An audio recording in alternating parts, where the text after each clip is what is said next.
एक समय की बात है, एक राज्य में एक प्रतापी राजा राज करता था। एक दिन उसके दरबार में एक विदेशी आगंतुक आया और उसने राजा को एक सुंदर पत्थर उपहार में दिया। राजा वह पत्थर देखकर बहुत पसंद हुआ। उसने उस पत्थर से भगवान विष्णु की प्रतिमा का निर्माण करवाया। उसे राज्य के मंदिर में स्थापित करने का निर्णय लिया और प्रतिमा निर्माण का कार्य राज्य के महामंत्री को सौंप दिया। गांव के सर्वश्रेष्ठ मूर्तिकार के पास गए और उसे वह पत्थर देते हुए बोला, महाराज, मंदिर के भगवान विष्णु की प्रतिमा स्थापित कराना चाहते हैं। 7 दिवस के अंदर इस पत्थर से भगवान विष्णु की प्रतिमा तैयार कर राजमहल पहुंचा देना। इसके लिए तुम्हें 50 स्वर्ण मुद्राएं दी जाएंगी।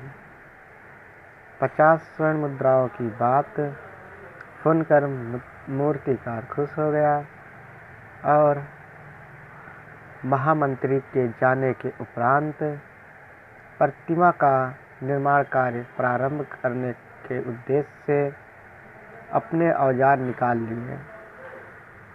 अपने औजार में से उसने एक हथौड़ा लिया और पत्थर तोड़ने के लिए उस पत्थर पर हथौड़े से वार करने लगा, किंतु पत्थर जस का तस बना रहा।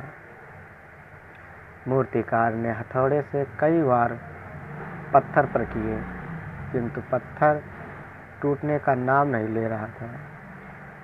50 बार प्रयास करने के उपरांत मूर्तिकार ने अंतिम प्रयास करने के उद्देश्य से हथौड़ा उठाया,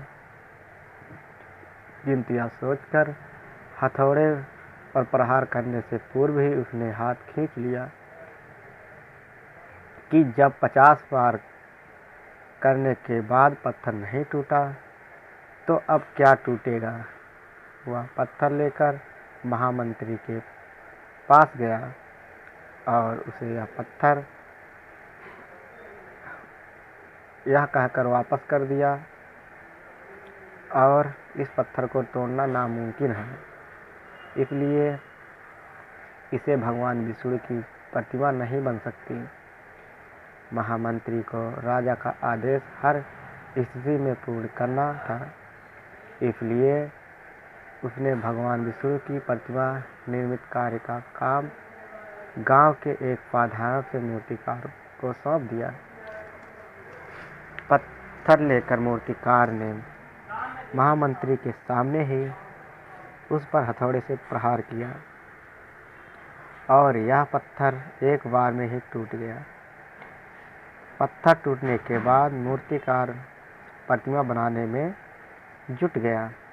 इधर महामंत्री सोचने लगा कि काश पहले मूर्तिकार ने एक अंतिम प्रयास किया होता तो सफल हो गया होता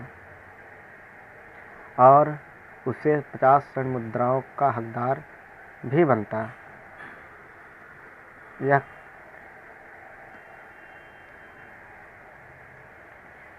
इस कहानी से ये सीख मिलती है मित्रों, हम भी अपने जीवन में ऐसी परिस्थितियों से 2-4 बार गुजरते रहते हैं।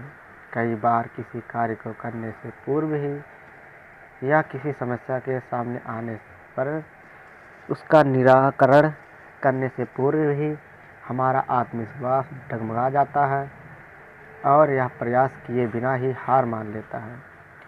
कई बार हम 1-2 प्रयास में असफल मिलने के बाद आगे का प्रयास करना छोड़ देते हैं, जबकि हो सकता है कि कुछ प्रयासों और करने के कार्य पूर्ण हो जाता है या समस्या का समाधान हो जाता है। यदि जीवन में सफलता प्राप्त करनी है तो बार बार असफल होने के बाद भी तब तक प्रयास करना नहीं छोड़ना चाहिए जब तक सफलता नहीं मिल जाती। क्या पता जिस प्रयास को करने से पूर्व ही हम हाथ खींच लेते हैं, वही प्रयास हमारा अंतिम प्रयास हो, उससे हमें कामयाबी प्राप्त हो जाए। दोस्तों, हमारी यह कहानी आपको कैसी लगी कृपया कमेंट करके ज़रूर बताएं और हमारे VK हिंदी कहानी को सब्सक्राइब करें। धन्यवाद।